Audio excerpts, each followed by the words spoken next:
Noite, bem-vindos ao Noite Informativa, às quartas-feiras. Nós arrolamos temas que merecem análise neste espaço e desta feita temos em estúdio os representantes das três bancadas parlamentares que vão primeiro analisar sobre as reprovações, portanto, nos exames de certificação para o exercício da medicina no país. Boa noite, obrigada por estarem aqui. Eu vou começar por si, Silvério Rongoana. Como é que analisa estas reprovações? Estamos a falar dos 124 candidatos de várias universidades, portanto, que foram submetidos a estes exames e apenas 38 é que conseguiram, portanto, o diploma para exercerem o cargo de medicina. Estas reprovações levantam as questões do processo de formação nas faculdades e escolas de medicina. Bom, começaria por cumprimentar os telespectadores e os colegas do painel. A primeira nota é dizer que o nosso país está de parabéns porque está a diversificar a forma de avaliação. Quando estamos a falar de médicos, estamos a falar de alguém que tem que cuidar da vida humana, estamos a falar de alguém que tem que ser excelente, não é? Porque estamos a tratar de algo precioso, que é a vida. E quando nós notamos que no nosso país começa a haver esta preocupação em que haja vários intervenientes, haja várias provas para alguém ter esse diploma, isto de si é bom, não é? E é preciso também lembrar que o chumbo na universidade ou em qualquer curso, nem sempre é mau sinal. Pode ser um sinal de alerta de que algo vai mal para podermos corrigir e irmos para frente. Agora, olhando o processo que está a acontecer em si, podemos, sem dúvida nenhuma, reconhecer e ver que não são só esses estudantes que estão a chumbar. É todo um sistema de ensino que foi sendo montado nesses anos todos, que está a mostrar que não funciona, não é? Digo isso porque esperava eu que os maiores chumbos fossem nas universidades privadas, por ter menos recursos, menos professores, mas estamos a ver completamente o contrário, que é exatamente nas universidades públicas e ainda aquelas mais renomadas, mais antigas, que isto está a acontecer. Portanto, a primeira observação, a primeira nota é dizer que, bom, o governo que montou este sistema chumbou, porque até os seus parceiros privados, com muito menos recursos, estão a conseguir nos dar um produto de melhor qualidade. Portanto, penso que com isto, o nosso governo tem que fazer uma reflexão profunda sobre o que é que está efetivamente a acontecer nas universidades, o que é que estará a falhar. Se bem que este chumbo em si não deve nos desanimar, há que realmente reconhecer que há alguém que falhou, no caso concreto é o governo, mas que isto também abre uma nova oportunidade para que efetivamente a ordem e as universidades também se aproximem, porque é preciso também procurar perceber qual é a aproximação entre a ordem e as universidades, porque esses exames, afinal de contas, já se sabe que é o de acontecer, a ordem sabe que vai querer avaliar, não sei até que ponto aproximou-se das universidades, houve um diálogo para que efetivamente aquilo que a ordem acha que é importante numa escola de medicina, aquilo que acha que é importante para a formação do médico, seja absorvido no sistema do ensino. Portanto, parece-me que também esta situação nos obriga a repensar, ou a ter que repensar a aproximação entre a ordem e as universidades, porque afinal estamos a falar de dois parceiros que devem caminhar juntos, mantendo claramente cada uma a sua autonomia. Eu penso que nessa questão desta aproximação entre a Ordem dos Médicos e as faculdades de Medicina, segundo, portanto, o Dr. Arroz da Ordem dos Médicos, disse que desde 2015, agosto de 2015, havia essa possibilidade das escolas e faculdades de Medicina poderem se aproximar da Ordem dos Médicos para poderem ter essa certificação, portanto, das suas instituições com relação a esta questão de se saber, por exemplo, se esta faculdade ou escola tem requisitos mínimos para poder formar um médico.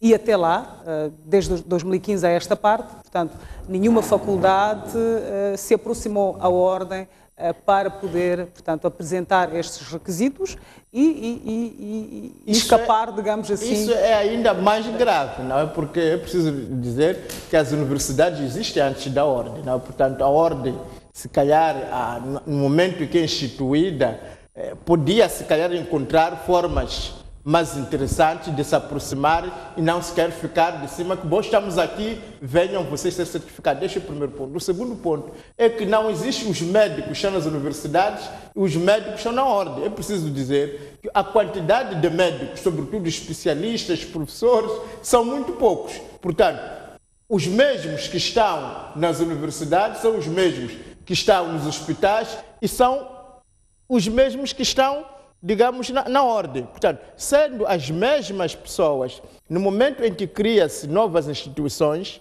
sem querer dar razão nem às universidades, nem à Ordem, temos todos que reconhecer, se não houve esta aproximação da parte a parte, tratando-se das mesmas pessoas, tratando-se do mesmo país, tratando-se dos mesmos objetivos, então o caso é ainda mais grave. Mas eu quero fazer votos que esses chumbos estão, de fato, a nos chamar a atenção da situação do falhanço do nosso sistema de ensino, mas também estão a nos mostrar que estão a ser detectados os constrangimentos, os problemas, e a partir daí um diálogo, uma aproximação entre as ordens, porque estamos a falar hoje da ordem dos médicos, mas amanhã será a ordem dos advogados, será a ordem dos engenheiros. Portanto, havendo a criação dessas instituições dos profissionais, impõe-se uma maior aproximação, e para que ela aconteça tem que haver humildade da parte a parte, mas também preciso reconhecer que este é apenas o princípio do processo.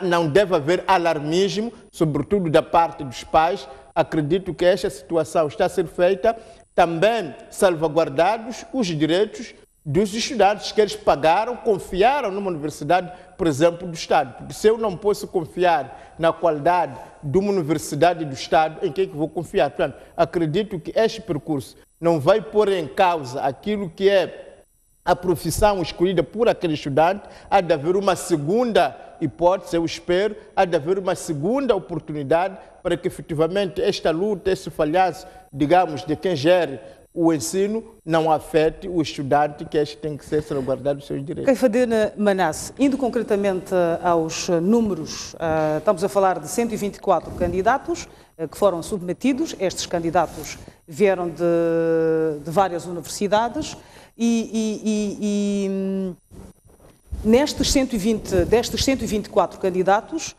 apenas 38 foram aprovados. Destes 38, 14 candidatos são da Universidade Católica de Moçambique, que teve uma melhor percentagem de aprovados, portanto, eram no total 24 e 14 foram aprovados. Da Universidade Eduardo Mondlane, 15 foram aprovados, de um universo de 30 candidatos. O STAC tinham 15 candidatos, reprovaram todos. A Unilúrio, 25 candidatos, também chumbaram todos os candidatos.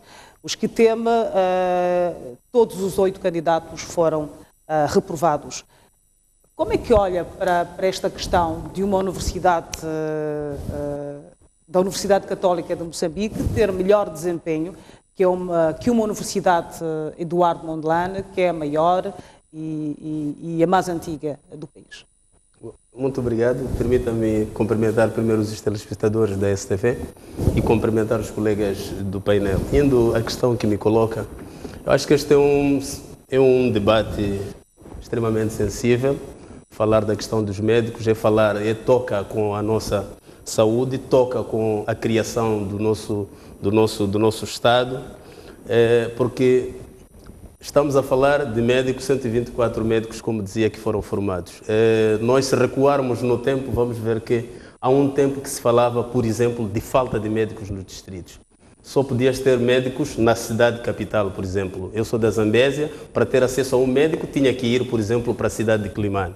Para aqueles que estão em Inhambane, quer dizer, quem está em Omoine tinha que ir para a cidade e vice-versa, tinha que ir, por exemplo, para a capital Maputo. Hoje, esta Universidade Eduardo Mondlane formou os médicos que temos, quase a maioria dos médicos que temos foram formados pela Universidade Eduardo Mondlane, e esses médicos estão a corresponder com aquilo que são as nossas expectativas como Estado, estão a servir a população. Hoje temos médicos em todos os distritos do nosso país, temos médicos, que esses médicos estão a fazer aquele que é esforço. Isso, estamos a construir o nosso Estado, e temos que ir acarinhando esta construção do nosso Estado. Agora, olhando aqui sobre a questão que me coloca, que é a questão do número de reprovações, há tempos que nós tínhamos menos de, se calhar, 30 médicos para serem avaliados. E a Ordem dos Médicos é uma instituição que foi criada recentemente, foi criada por lei, e esta lei foi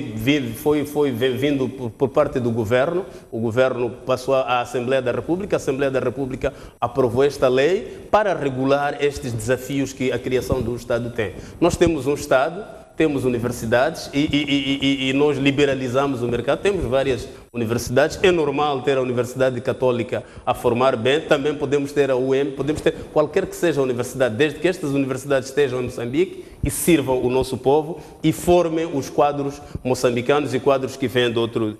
Isto é que é importante. Eu acho que olhar para os números, o importante aqui é sabermos que hoje estamos a discutir no país a questão de qualidade de ensino. E esta é uma preocupação de todos nós. Toda a gente está a discutir a qualidade de ensino.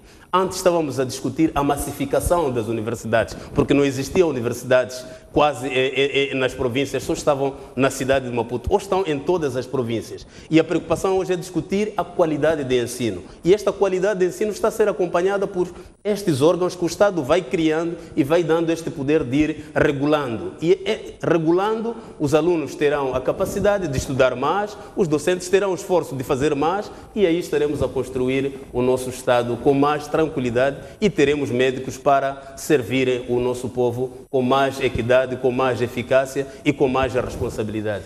Obrigada.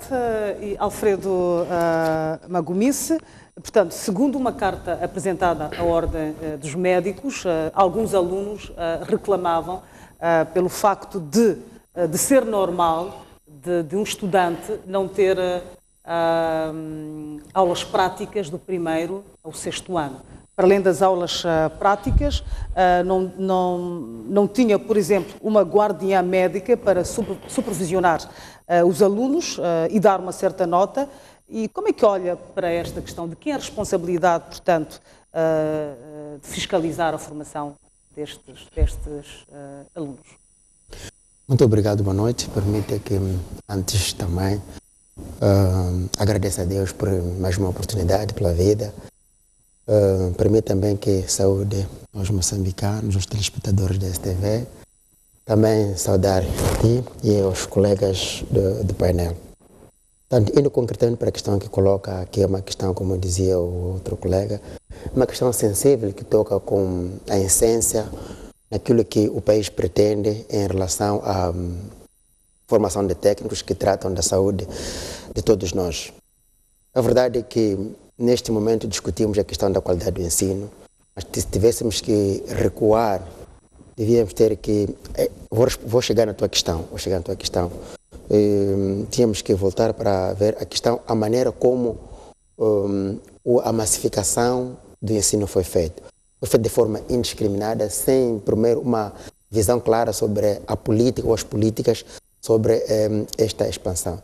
Eu acho que a questão de ter as universidades de Maputo ou de ter a única universidade não pode ser substituída por proliferar indiscriminadamente universidades sem qualidade que possam trazer mais-valia para os formandos. Mas podia-se discutir qual é a possibilidade ou do acesso dos outros moçambicanos, outras províncias, a esta aqui a universidade. Agora, em relação à questão que coloca, resulta mesmo da forma acéfala como o ensino foi projetado, sobretudo esta proliferação. Quando olhamos hoje, podemos culpar as universidades pela qualidade do ensino, mas sabemos que qualquer uma destas instituições foi autorizada por uma instituição do governo, neste caso por um ministério que a partida tem competências para fazer uma avaliação o que é uma universidade, sobretudo para cada área específica, neste caso para a medicina. Significa que antes da aprovação houve a submissão dos currículos para serem aceitos, segundo, a submissão das infraestruturas, a submissão dos projetos sobre os recursos humanos, a qualidade dos professores, recursos materiais, a qualidade dos laboratórios, a qualidade das bibliotecas. Ora, é estranho e impensável que o governo permitir que uma universidade funcionasse, ou uma faculdade funcionasse, sobretudo de um curso, socialmente, para o nosso caso, de elite, funcionasse sem que tivesse que saber como é que seria o acompanhamento da formação dos estudantes. Em cursos superiores, a componente prática é bastante forte, porque ela permite a interação do estudante sobre os conceitos teóricos e a prática.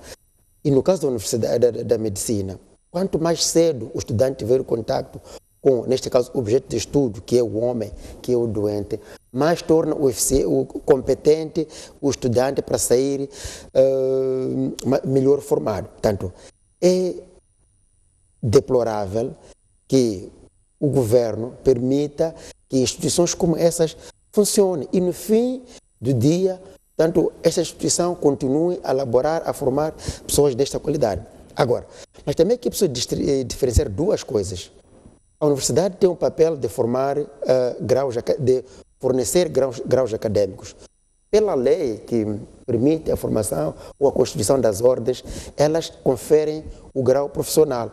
O grau profissional nada mais, nada menos que conferir as competências técnicas e profissionais que possam ser exploradas ou aplicadas para que o cidadão possa exercer a função ou a atividade. Neste caso, era necessário que a própria ordem pudesse criar condições ou interagir com as universidades no sentido de permitir que haja aqui um estágio profissionalizante ou de profissionalização para posterior avaliação desses candidatos, porque não sei bem o teor dos exames que a ordem sujeita aos estudantes ou aos candidatos, se são exames de caráter acadêmico ou se são exames de caráter profissional.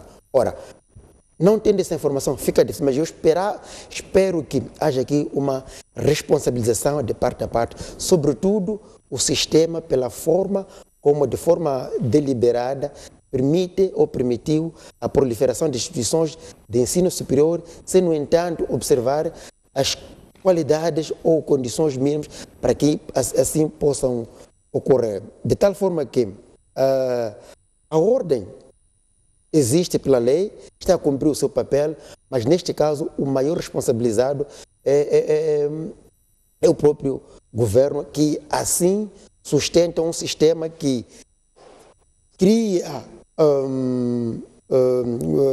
formas aparentes e, na verdade, não contribui para aquilo que é a melhoria das condições do que se espera. Ora, imagine que médicos como esse não têm contato com o paciente, neste caso com o objeto de estudo, até ao 6º ano.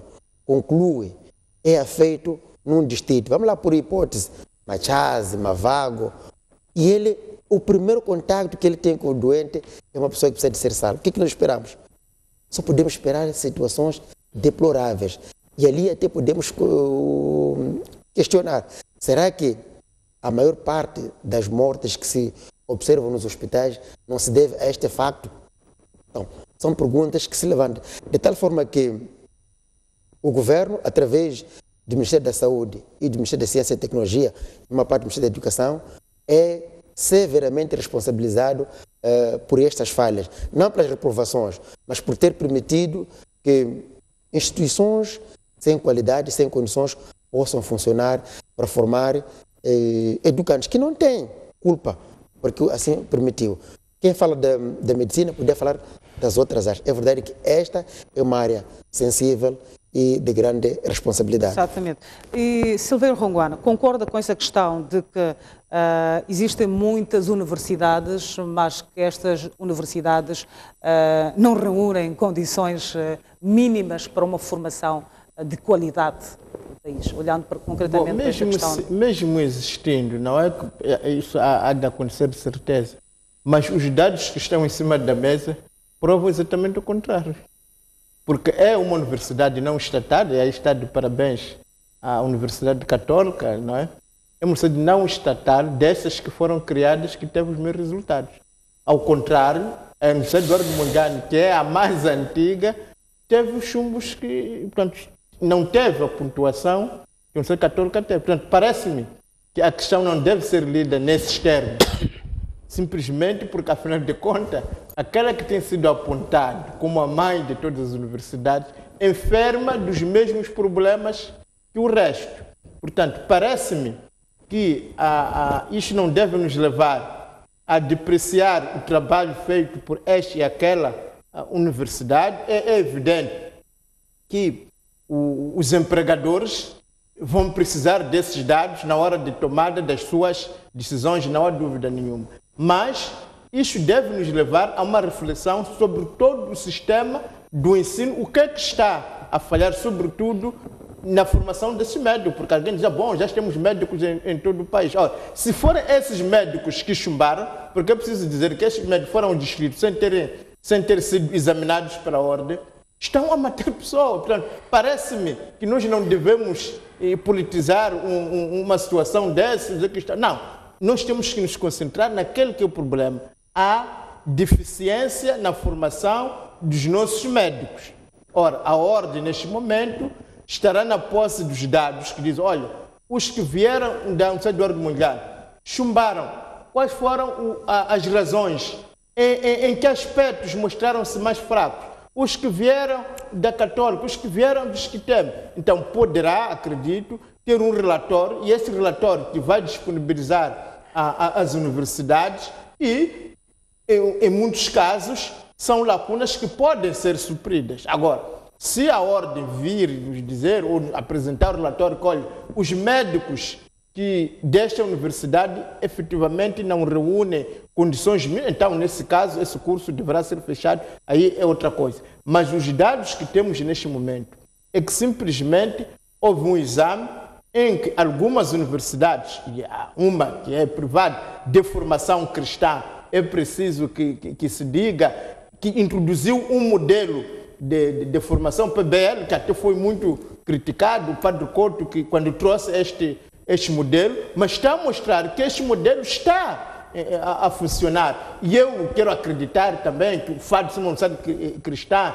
que tem em conta também os aspectos da moral e da ética cristã, podem ter contribuído, mas para todos os efeitos, podemos esperar ter o relatório e que esse relatório seja entregue às universidades para que cada uma dessas universidades possa perceber melhor quais são os aspectos de constrangimento. E seria interessante também a ordem esclarecer o público se desses chumbos existe uma universidade em que os seus formandos são de uma qualidade que não se aproveita de tudo. Essa informação seria muito importante, porque nós não estamos a falar de pessoas que vão fazer outras, estamos a falar de pessoas que hão de lidar com as nossas vidas, que vão lidar com a vida dos nossos amigos, dos nossos vizinhos. Portanto, é de todo o interesse. A própria ordem, os próprios médicos da ordem também vão ser tratados amanhã por esses estudantes. Portanto, todos nós como sociedade temos que, com alguma serenidade, procurar saber efetivamente o que é que terá falhado neste e naquele caso e o que é que deve ser feito para se corrigir e até começarmos a repensar se os próprios médicos já estão nos tais propalados descritos, não é hora de receberem também alguma reciclagem, não é hora também de serem, portanto, avaliados, porque eles não passaram por esta avaliação. O trabalho que estão a fazer é um trabalho correto, não é esta ocasião, um momento propício para se pensar numa reciclagem, numa avaliação a todos os médicos a nível nacional. Não para depreciar esta e aquela instituição, mas para nos assegurar que os pacientes, os doentes, estão a ser entregues em boas mãos. Para nos assegurar nós mesmos que estamos neste programa, que sim senhor, podemos ir a um hospital, podemos ser tratados por um médico, estamos entregues em boas mãos. Mas, como disse, eu quero fazer fé de que efetivamente devem ter sido questões conjunturais, mas que de fato os nossos médicos continuam a ser bons médicos e que rapidamente a ordem, as universidades, o próprio governo vão sentar para refletir, ver o que é que falhou, o que é que pode ser feito, não é? Mesmo para terminar, observando que numa matéria desta, a termos este resultado, de fato não podemos negar que o governo demonstrou uma grande incompetência, uma coisa completamente inaceitável ao ter as suas próprias instituições. Não estamos a falar das privadas, estamos a falar das suas próprias instituições a apresentar resultados destes numa matéria tão sensível. É caso para dizer, de fato, precisamos de outros governos com outra responsabilidade e com outra maturidade em relação Exato. Caifadine Manasse, de quem é a responsabilidade, neste caso? Das faculdades ou do governo? Bom, eu acho que eu no princípio logo dizia que este é um caso sensível à sua discussão, porque estamos a falar de médicos, aqueles que tratam das nossas vidas. O médico é aquele que deve ser acarinhado, estamos a falar de estudantes que fazem 5, 6 anos para depois graduarem e terem este processo todo a seguir. E é preciso também, ao fazermos o debate, o meu colega dizia que estava a tentar politizar quando dizia que os propalar, que médicos propalados no distrito. É verdade que os distritos, sim, têm médicos hoje. E nós sentíamos falta de ter médicos no distrito e queremos que este processo continue. São esses médicos mesmo que estão a trabalhar e a fazer com que os nossos concidadãos tenham saúde lá no distrito. E é preciso respeitar isso. E é preciso também fazermos perceber que a forma como fazemos o debate, a Ordem dos Médicos é uma organização criada pelo governo. Através de uma lei submetida à Assembleia da República, foi aprovada. Exato. É este governo que empresta o seu poder a um grupo de concidadãos para fiscalizar esta área. Porque não vamos lançar aqui areia para o povo, tentar fazer perceber que parece que é uma instituição fora do comum, quer dizer, uma instituição que vem de fora para vir fiscalizar. O governo que faz parte, que gera neste momento o Estado, este governo criou uma instituição, para esta instituição zelar sobre uma área estratégica e extremamente sensível, que é a Ordem dos Médicos. E é também preciso saber e explicarmos que esta Ordem de Médicos é composta por médicos, muitos deles formados na Universidade Eduardo Mondlane. São médicos moçambicanos formados na Universidade Eduardo Mondlane. Então, chamarmos a atenção o nosso debate, resvalarmos para a área de que não, os médicos que estão no distrito também têm que se vir para serem revistos, o debate não é esse. Aqui o debate que devemos fazer é continuarmos a capacitar as nossas instituições, refiro-me às universidades, para cada vez mais irem olhando para a qualidade da educação. Porque essa questão da medicina é muito sensível. Criar a qualidade. E porque nós primeiro discutimos a liberalização do próprio sistema. E o governo vai acompanhando aquilo que é a dinâmica do mundo, aquilo que é a globalização, vão criando universidades. O meu colega até está numa universidade também privada. Imaginemos se o governo dissesse, não, só temos que ter universidades estatais. Não, vamos criar outras universidades. Agora, o governo sentiu-se que, com esta criação de outras universidades, é preciso criar uma ordem de médicos para esta organização ter a visão de ir fiscalizar, olhar sobre aqueles assuntos que mexem com a sensibilidade do... Esta é a preocupação primeira do governo, porque a criação da ordem dos médicos é preocupação do governo. Foi o governo que meteu o projeto na Assembleia e a Assembleia aprovou. E é preocupação também de nós, os deputados. Nós não estamos aqui para mostrar que não. Quer dizer, é um erro crasso, é um erro grave. O que nós temos que fazer é continuar a acarinhar este processo, continuar a apoiar este processo da Ordem dos Médicos, fazer perceber que deve haver um alinhamento entre a Ordem dos Médicos, as universidades, encontrarem formas de irem formando esses nossos médicos com mais qualidade, mais transparência e que esses médicos saiam formados. formados, porque alguns desses da Ordem dos Médicos são docentes lá nessas universidades, e podem contribuir significativamente e até antecipar aquilo que são os erros. Por exemplo, há este exame, chumbaram os alunos. As universidades têm que ter o detalhe sobre quais são as áreas que estão a falhar, o que é que falharam estes alunos. E estes alunos irem ser reciclados, porque há alunos que saem, por exemplo, de uma universidade, que se calhar por uma questão prática saibam fazer as coisas, mas por uma questão teórica não saibam.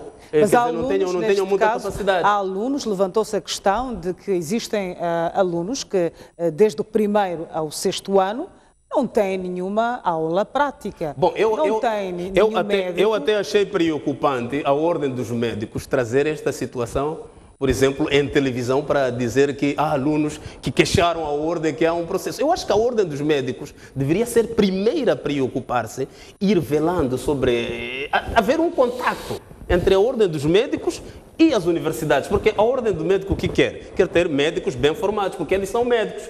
Não podem ter colegas que vão lá para matar pessoas, que vão lá fazer... Então, eles têm que ter o coisa de antecipar, de ir às universidades, trazer esses dados, conversar com as reitorias, que a formação tem que seguir este. Não é depois de 7 anos, por exemplo, trazer esses dados, mas é importante, os dados apareceram, mas tem que haver um alinhamento entre a Ordem dos Médicos, as universidades, porque para nós... o que queremos, como Frelimo, é que as populações sejam atendidas de uma forma especial, tenham o direito a ter um médico. E este médico tem que estar bem formado. Por isso criou-se a Ordem dos Médicos, para haver teste dos médicos que vão trabalhar com a nossa população. Obrigado. Uma última questão para ultrapassarmos este tema. Alfredo Magomice. Há uma necessidade de haver reformas no processo de formação dos nossos médicos para garantir a qualidade? Definitivamente sim, não só nos médicos, mas em vários cursos, em várias áreas de saber que o nosso país tem. É normal e nas universidades é assim. Mas antes permita aqui que talvez faça um breve esclarecimento, porque acho que há um grande equívoco na compreensão do que é isto da Ordem dos Médicos. Na verdade, como dizia eu antes, as instituições de ensino conferem diplomas acadêmicos, é uma coisa. O certificado profissional é passado pelas ordens. Se nos lembrarmos, acho que uma das primeiras ordens que surgiu aqui em Moçambique, se não foi dos engenheiros, foi dos advogados. Os advogados já praticam isso há bastante tempo. Aquele que é profissional desta área sabe que para ter a carteira de advogado tem que passar por um estágio e depois faz um exame na ordem dos advogados, é-lhe conferido a carteira profissional. O que está a acontecer é que a Ordem dos Médicos é uma instituição nova e recente, e isto tem a ver com o próprio processo da liberalização das instituições e a própria, quando falamos de liberalização, tem que haver formas de controle de qualidade em algum momento independente ligado ao sistema. Portanto, o que está a fazer a Ordem, e também que se diga, corrigir aos colegas, este não é o primeiro exame que a Ordem dos Médicos sujeita aos profissionais, provavelmente seja o segundo ou o terceiro. E no primeiro exame ficou claro que a maior parte dos aprovados, se não todos viram da Universidade do Monlano, da Faculdade de Medicina. Portanto, estes números que estão a acontecer agora podem estar diferentes, mas se formos tecnicamente ou estatisticamente comparados, pode não haver diferença entre os 50 e 58. De maneira que a ideia não está por ali. A ideia é como permitir que as instituições politicamente legalizadas por um sistema político partidário que nós sabemos possa ser responsabilizado pelo erro que comete, pelo dano que causa aos cidadãos. O estudante não tem o problema de ter se inscrito numa universidade dita legal porque assim uma instituição permitiu. Este não tem culpa. Por outro lado, é preciso aqui que se cultive a cultura de acompanhamento de todos os processos. Falamos aqui hoje da Ordem dos Médicos, mas se formos a compreender a forma como os próprios professores, os docentes dessas instituições são recrutados e lecionam, também é uma questão que tem que ser posta em causa. Quais são a qualidade dos laboratórios para esta área do saber tem para a formação destes? De tal forma que temos que conviver com esta situação. Hoje é a ordem dos médicos, amanhã vai ser a ordem dos engenheiros, a ordem dos agrônomos. Isto vai ter que acontecer. Agora, a nossa preocupação é exigir aquele que foi, digamos, entre aspas, outorgado o poder de conferir ou legalizar estas instituições. Mas como deputado, a sua bancada já esteve a monitorar, por exemplo, já esteve a fazer trabalhos em universidades com relação a esta questão para ver o que é que está a falhar, o que é que se pode melhorar nesta questão, por exemplo, que é importante, que estamos a falar, que é a medicina. A sua bancada já esteve lá? As questões não podem ser olhadas assim, tão lineares, assim, ir à Faculdade de Medicina. É preciso saber que a Assembleia da República tem uma forma de funcionamento. Existe uma comissão, que é a terceira comissão, que lida-se com o ensino superior, gênero e por ali. E esta comissão tem um mandato próprio, de um lado. Nesta comissão tem bancadas, tem deputados da RENAM, que fazem o acompanhamento desta área do saber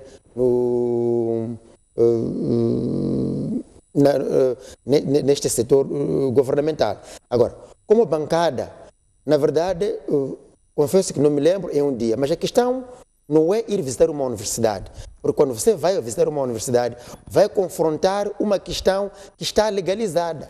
Você, ao fiscalizar, fiscaliza o que foi legalizado e a prática. Qual é a distância entre a lei e o funcionamento? E ali, se tu for já chegar, vais encontrar que a lei diz que a instituição deve existir. Está lá, está legalizado. O que vais dizer? Não é essa a questão. Não pode ser colocada da minha bancada e ir visitar uma universidade. Não é nesta... Portanto, a questão tem de ser colocada. Como é que o sistema de inspeção dentro do governo, neste caso, do Ministério de Ciência e Tecnologia, funciona, que tem competência e autoridade suficiente para abrir e fechar um determinado curso numa universidade ou numa faculdade. Funciona. É assim, o deputado vai, mas vai se confortar com a questão de que tem alvará para o funcionamento. E dali, não é assim como as coisas funcionam. Vou para si, Silveira Rongoane. Há necessidade de haver reformas neste sistema de ensino para que se garanta, portanto, a qualidade dos profissionais da medicina? Sem dúvida, porque aquilo que aconteceu é um escândalo. Um escândalo que pode até fazer cair um ministro, um governo, porque é grave, porque estamos a tratar de uma área sensível e é preciso repisar. Uma das universidades que teve o chumbo de 100% é a de Lourdes. Estamos a falar de uma universidade pública. Portanto, isto não tem nada a ver com privado. Tem a ver com um sistema de ensino que foi montado alegadamente porque há que colocar médico de qualquer jeito. Nós, como MDM, defendemos o contrário. Não é a necessidade de médicos que vai fazer com que coloquemos o distrito qualquer pessoa dizer que é médico. Não. Nós defendemos que deve haver, sim, médicos para todos, como diz o nosso manifesto, mas médicos de qualidade.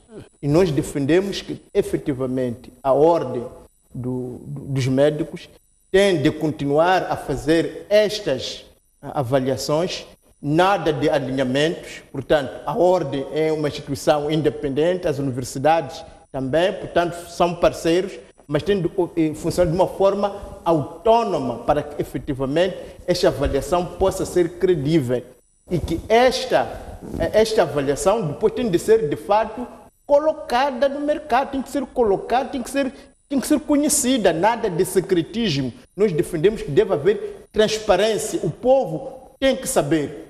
A ordem está de parabéns porque fez um trabalho e trouxe os dados. E nós estamos a discutir esses dados. Para quê? Para a proteção da nossa população, para a proteção dos nossos jovens na hora de escolher as suas universidades, para que haja maior informação no tempo dos empregadores admitirem os formandos. Portanto, o sistema é saudável quando de fato funciona desta forma aberta, de uma forma em que cada instituição tem as suas competências, tem a sua autonomia, quando efetivamente a informação que se consegue é colocada na praça pública para que todos nós possamos saber. Portanto, isto é bonito e tem que ser feito. Agora, não resta dúvida que os dados que nós temos penalizam mais o governo, porque as suas próprias universidades não se distinguiram. Pelo contrário, temos uma universidade cristã, uma universidade católica, que efetivamente, no meio desta catástrofe, conseguiu estar um pouco acima, e neste sentido eu estou especialmente confortado, portanto, tenho mais fé no ensino cristão, no ensino católico, que efetivamente é um ensino milenar, que é uma escola boa, e acredito que ela pode partilhar os seus métodos, a sua forma de trabalhar com as outras universidades, da mesma maneira que as outras universidades também poderão partilhar a sua forma de trabalho com as outras, para que juntos possamos dizer, olha, Ostáquio, o que é que falhou mais? Eu falhei nisto, mas parece que saímos bem nisto. E tu, Lourdes, o que é que aconteceu? Falhamos mais aqui, mas então, todos juntos podem colaborar para melhorar o ensino, para melhorar a qualidade dos médicos, porque o que está em causa é que na hora de chegar no hospital, você não vai perguntar, olha, médico, qual é a sua instituição de formação? É do nosso interesse, todos nós, que tenhamos bons médicos, que tenhamos boas escolas, e para que isso aconteça, temos que ter um bom governo que faz o seu trabalho. Cafarino Menasse, como é que olha para essa questão? Há necessidade de haver reformas no ensino para que possamos então garantir profissionais de qualidade? Bom, num país em desenvolvimento, sempre reformas são necessárias, porque reformas fazem parte do desenvolvimento de um país, faz parte do desenvolvimento de um povo. Vão fazendo reformas para ir adequando cada vez mais aquilo que são as exigências que o país tem. Por exemplo, hoje temos um grande hospital em Climane. Aquele hospital vai exigir que a Climane tenha reformas de várias outras questões que adequem aquele hospital e os instrumentos que lá tem. Agora, sobre o sistema de educação, vamos sim ter reformas e temos que continuar a aperfeiçoar sobre a melhor maneira que devemos seguir com este. E aqui não se chama a responsabilidade ou de X, porque aqui há uma questão. O que os pais querem é ter escola para formar os seus filhos. E as escolas estão lá. O que nós temos que fazer também, aqui há divisão de coisas. O próprio estudante, porque é preciso perceber que há estudantes que vieram da UEM que passaram. E há estudantes que vieram da UEM e não passaram. E esses estudantes estiveram na mesma turma. Isso quer dizer que aqueles docentes deram as mesmas aulas aos mesmos estudantes, uns aprovaram pela ordem, outros não aprovaram, assim como outras universidades. E o colega Magomisi dizia, e muito bem, que não é a primeira vez, estou a ver o deputado Runguana repetir essa questão, não é a primeira vez que é feito. Na anterior vez não foi a universidade que hoje aparece que tinha mais estudantes graduados pela ordem. Então, essas são questões que vão acontecer. Nós estamos a falar de um sistema de competitividade. São universidades várias, públicas, privadas, cada uma tem que fazer o seu esforço de melhor formar. O que nós queremos das universidades é formar melhor os nossos estudantes. E o que queremos da ordem é continuar a ter este alinhamento e um trabalho sincronizado com as universidades. Eu vejo, por exemplo, a ordem dos advogados. Os advogados parecem ter um período de ir até as cadeias, ir fazer acompanhamento e tal, até chegar a ter a carteira. E não conheço muito bem o sistema da ordem, se eu mesmo, porque esses médicos, quando saem da universidade, a ordem deveria ir seguindo o processo, se calhar teriam 1 ano, teriam 6 meses, seguir, irem ver a prática, ou juntar o útil, não sei como é que se faz o teste ali, mas o importante é que o teste já foi feito, estão a ser feito, e isto deve-se ao governo querer que hajam médicos profissionalizados, médicos que de facto lá na universidade aprenderam a fazer as coisas para melhor dar saúde ao povo. É por isso que se criou esta ordem. O governo está a criar estas condições para que todos nós façamos com que haja melhor saúde para o nosso povo. Aqueles que chumbaram vão ter que ir a repetir o processo, vão ter que ir aprender melhor, se calhar passem lá de novo e passem para ser médico. Aqui o importante é sabermos que é um processo que o próprio Estado criou para que todos nós estejamos inclusos. Criou uma ordem de medicina. Não seria o Ministério de Saúde a fazer isso, avaliar. Mas não é o Ministério de Saúde. Criou-se um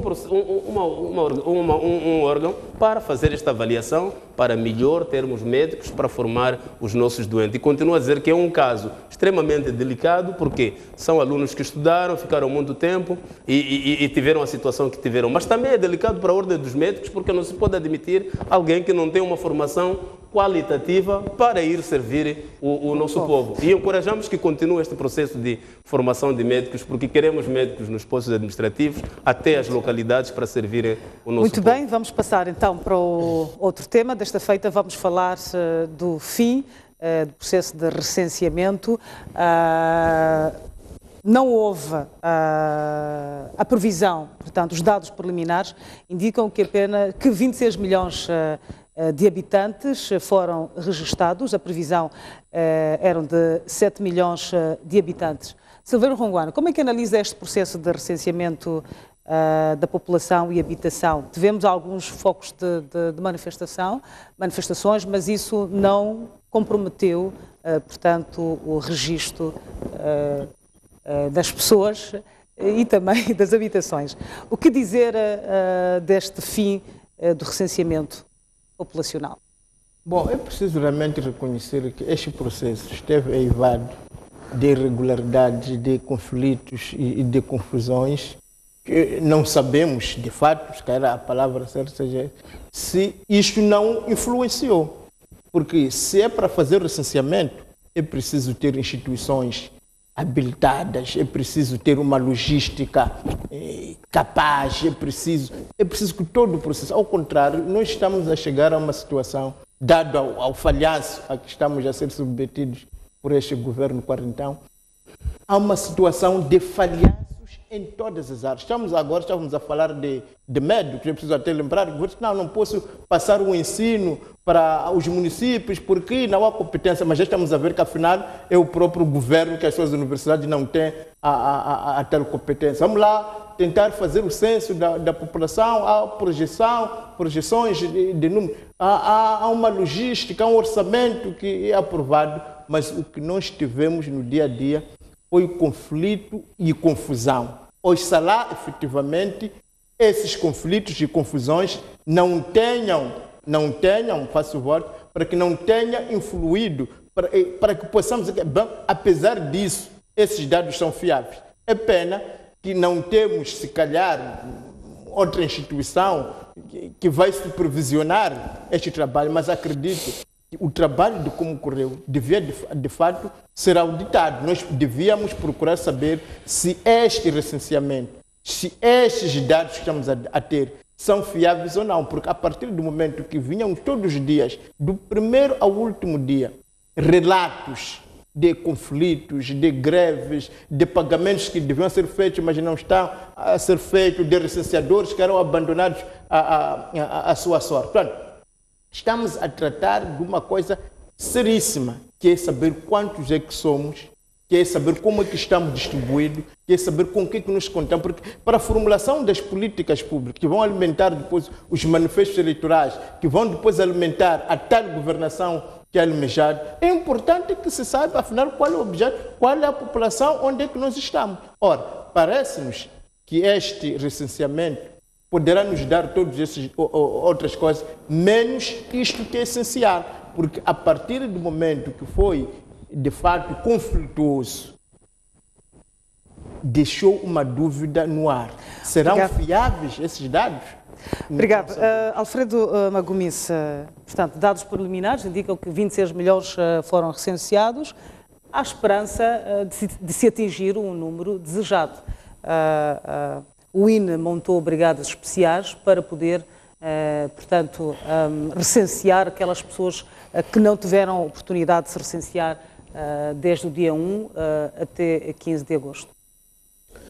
Muito obrigado mais uma vez. Bom, permita que diga que a questão do recenseamento é uma questão essencial, fundamental para a planificação do ponto de vista econômico, social, até político do país. Esta é a razão pela qual a Renamo abraçou esta causa, este processo. Se lembrar, a STV muitas vezes transmitiu as manifestações da Renamo apelando para que este recenseamento seja feito, porque permite que qualquer um de nós ou qualquer governo possa se planificar, qualquer cidadão, mesmo para quem quer investir, nos dar uma informação fiável. De todas as maneiras, o processo começou altamente beliscado desde o início da preparação ou da formação, digamos, dos formadores. Haviam sempre focos de tensão ou de desconforto, sobretudo para aqueles que são as pessoas que diretamente iriam se lidar com o processo. E a partida, como dizia o colega, que concordo bastante, isto começou a criar aqui uma incerteza para muitos de nós e tanto desejamos que este processo fosse bastante limpo. É verdade que há uma mensagem que é passada, sobretudo pelo próprio diretor-geral, que não, em grande parte, não concorda com as situações no terreno. Temos relatos todos os dias de focos de manifestação nos vários distritos pela forma desumana como os recenseadores foram sendo tratados, estão sendo tratados, sobretudo a questão dos subsídios prometidos, dos contratos. Mas essa questão foi ultrapassada e portanto, o INE prontamente resolveu essa questão 1 ou 2 dias depois? O INE resolveu nas câmaras de televisão, não resolveu a questão no bolso dos recenseadores. Há evidências e provas disso. É isso só dizer. O diretor-geral falou, sim, a STV transmitiu-se. Nós estamos a dizer, do ponto de vista concreto do que está a acontecer no terreno, isto não foi resolvido. E isto foi um elemento que desmotivou bastante aos recenseadores, tal que as informações que recebemos, há muita gente, muitas zonas que não foram abrangidas pelo recenseamento, e isso vai ter implicações do ponto de vista econômico, do ponto de vista social e ainda mais do ponto de vista político. É bastante perigoso. Por quê? Porque lembre-se que a seguir teremos o recenseamento eleitoral. Qualquer dado que seja mal projetado também vai significar ou vai induzir a Comissão Nacional de Eleições, de Eleições através do STAE, a fazer uma projeção errada e, por via disso, resultar aqui o recenseamento eleitoral indevido, que poderá, à partida, criar informação ou induzir uma eleição, um processo já por si só viciado. Portanto, este dado é fundamental para aquilo que são as futuras decisões que o país tem de tomar naquilo que estamos a caminhar. Eu, como estava a dizer, para além da política, além da economia, a questão política é fundamental. Por exemplo, não sabemos agora as coisas como estão, como é que vai ser a questão de qual será o maior círculo. Dentro dos grandes círculos eleitorais, quais serão os distritos que foram favorecidos e menos favorecidos? O que é que vai acontecer, por exemplo, com distritos altamente ruralizados, em que as casas distanciam 2, 3, 4 quilômetros para um cidadão ou para um recenseador que não está motivado? Portanto, vai ter implicação política bastante elevada e que pode aqui influenciar a questão dos dados do recenseamento eleitoral e, por via disso, influenciar as decisões políticas que poderão ser formadas. Portanto, achamos nós que tem que haver aqui, concordo muito bem, uma auditoria independente sobre a forma como foi conduzido o processo de recenseamento eleitoral. Aliás, censo geral, sobretudo quando temos informação de um valor de 75 milhões de dólares americanos, que equivalem por ali cerca de 500 mil milhões de meticais que serão gastos no final de tudo. Isto é um bolo grande para aquilo que é a economia do país, já fragilizada por aquilo que nós sabemos. Portanto, estamos a ver aqui um sistema, um governo, que a partir de seriedade não se reflete naquilo que faz. Portanto, isto é sério, vamos continuar a discutir o assunto, não vamos ficar satisfeitos por ver que fala-se de projeção de 26 milhões contra os 27 projetados. Isto não é suficiente. Por quê? Era uma projeção. Certamente não, mas os dados preliminares em relação... definitivos para o ano. Vou para dados definitivos em relação ao número... Como é que olha para este processo de recenseamento? Bom, este processo de recenseamento olhamos com muita satisfação. Houve um trabalho feito. Eu particularmente fui recenseado. Recebi os recenseadores e ia vendo, andando lá pelo mundo fora, que a população estava a recensear, os políticos, o governo engajado em sensibilizar para que a população fosse recenseada. E a população respondeu a este processo com muita seriedade.